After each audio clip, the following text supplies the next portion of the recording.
নওয়াপাড়া শঙ্করপাশা সরকারি মাধ্যমিক বিদ্যালয়ে প্রতি বছরের মতো এবারও মহান বিজয় দিবস উপলক্ষে ডিসপ্লে, কুচকাওয়াজ আরও বিভিন্ন ধরনের উৎসব হয়ে গেল। তো আমরাও সকালবেলা আম্মুর সাথে করে চলে গিয়েছিলাম, আর আমার আপুরাও এসেছিল সবাই মিলে দেখতে।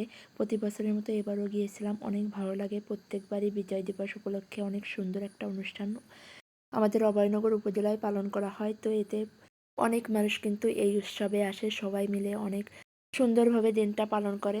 তো এই যে স্টুডেন্টরা এখন তাদের সাজার জন্য রেডি হচ্ছে, কারণ তারা অনেক সুন্দরভাবে একটা অনুষ্ঠান পালন করবে। সেজন্য আমরা একটু আগে আগে চলে গিয়েছিলাম। তো সেজন্য নদীর ঘাটে হাঁটতে গিয়েছিলাম। ওইখানটায় গিয়ে দেখি সব ছেলে মেয়েরা এখান থেকে কাদা মাখতেছে, কারণ ওরা খুব সুন্দরভাবে মুক্তিযোদ্ধা সাজবে। তো তারপর এই যে আমরা চলে এসেছি, 9টার দিকে কিন্তু শুরু হয়েছিল অনুষ্ঠান। তো তারপর সবাই মিলে ঢুকলাম, আমার আপুরাও এসেছে, অনেক মজা করলাম সবাই মিলে।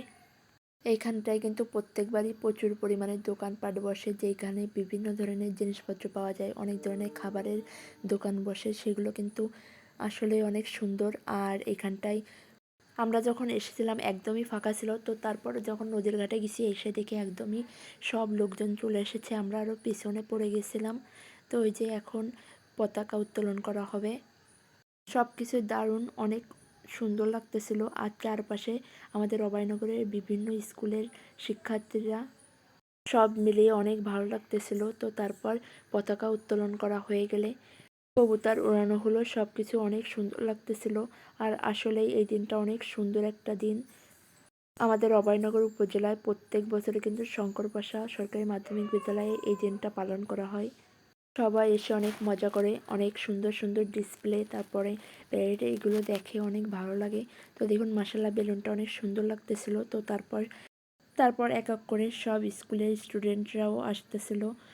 আসলে অনেক সুন্দর লাগে। যখন আমরা স্কুলে ছিলাম আমিও কিন্তু অনেকবার গিয়েছি, আমার বোন ও কিন্তু অনেকবার বিজয় দিবস, তারপর স্বাধীনতা দিবস এভাবে গিয়েছে। তো অনেক বেশি ভালো লাগে। আর এখন তো যাওয়া পড়ে না, তো তারপরে অনেক ভালো লাগতেছিল আসতে পেরে।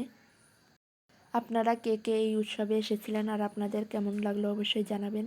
আর আমাদের ভিডিওটা যদি ভালো লাগে অবশ্যই লাইক এবং শেয়ার করে দেবেন, যাতে অন্যরাও দেখতে পারে। যারা ডিসপ্লে করেছিল তারা কিন্তু অনেক সুন্দর করে শাড়ি পরে এসেছিল, কেউ কেউ লাল শাড়ি, আবার কেউ কেউ সবুজ শাড়ি পরে এসেছিল, অনেক সুন্দর লাগতেছিল সবাইকে। এরপর দেখলাম যারা নদীর ঘাটে কাদা মাখতেছিল ওরাও এসেছে, ওরা অনেক সুন্দর করে মুক্তিযুদ্ধের সাজটা নিয়েছিল, সব কিছু কিন্তু অনেক সুন্দর লাগতেছিল। ওরা ডিসপ্লের সময় অনেক সুন্দরভাবে পজিশনগুলো নিয়েছিল, যেগুলো দেখতে অনেক ভালো লাগতেছিল। তো তারপরে দেখুন এই যে সেই সবুজ শাড়ি পরা, ওনাদেরকে অনেক সুন্দর লাগতেছিল। অসংখ্য দর্শক থাকাতে কিন্তু অনুষ্ঠানটি আরও বেশি সুন্দর হয়ে উঠেছিল। সবাই মিলে অনেক এনজয় করেছে আর অনেক সুন্দরভাবে শহীদদের স্মরণ করেছে। আমাদেরও অনেক ভালো লাগতেছিল, অনেক সময় ওইখানটায় কিন্তু কাটালাম। একে একে সকল স্কুল মাদ্রাসা সবই চলে এসেছিল। তো তারপর এই যে কলেজের ছেলে মেয়েরাও আসতেছিল, এগুলো দেখতে আসলেই অনেক সুন্দর লাগে। সবাই মিলে অনেক মজা করলাম, অনেক সুন্দর একটা সময় কাটালাম। আপনাদের যদি এই ভিডিওটা ভালো লাগে অবশ্যই শেয়ার করে দেবেন। তো তারপর এই যে সব কুচকাওয়াজ শেষ হলো, এখন ডিসপ্লে শুরু হয়েছিল। তো অনেকক্ষণ আমরা ডিসপ্লেও দেখলাম, সব কিছু মিলে অনেক সুন্দর একটা সময় কাটালাম। আশা করি এই ভিডিওটা আপনাদের ভালো লাগবে। সবাই ভালো থাকবেন, আল্লাহ হাফেজ।